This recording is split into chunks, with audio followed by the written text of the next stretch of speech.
এই যে আমার সোনা বাচ্চারা এসে গেছে, চিকেন খাবে। Lucky no, lucky no, lucky no. এর যত টেনশন ওরা এলে যে এখন চিকেন দেবো আমার সোনা বাচ্চাদের। লাকি নো পাপা, এই তো চিকেন। আচ্ছা আচ্ছা আচ্ছা, বাকিদের ডাকো ডাকো ডাকো। এই তো এসে গেছে।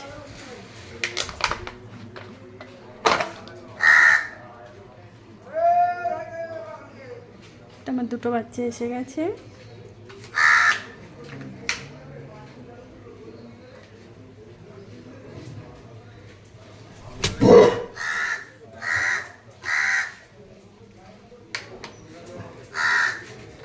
আর কেউ আসছে না কেন বাবা?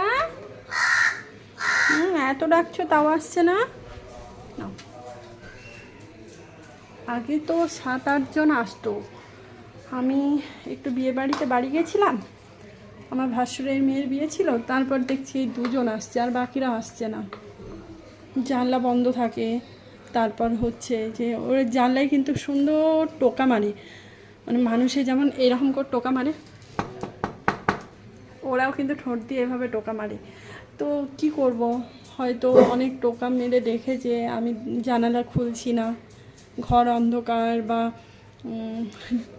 দিনের পর দিন যখন দেখছে জানালা খুলিনি, তখন হয়তো বাকিরা অন্যদিকে চলে গেছে, সকাল হলেই অন্য খাবারের সন্ধানে চলে যায়।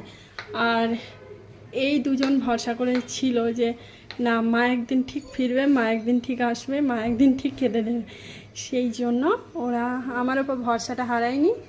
আর দেখো ওদেরকে আমি কাছে পেয়েছি, কিন্তু আমার বিশ্বাস বাকিরাও আমার কাছে আসবে, একটু সময় লাগবে। ওরা ভুলে গেছে হয়তো যে এখানে ওদের মারা অপেক্ষা করছে। চলো আজকে রাখি, টাটা।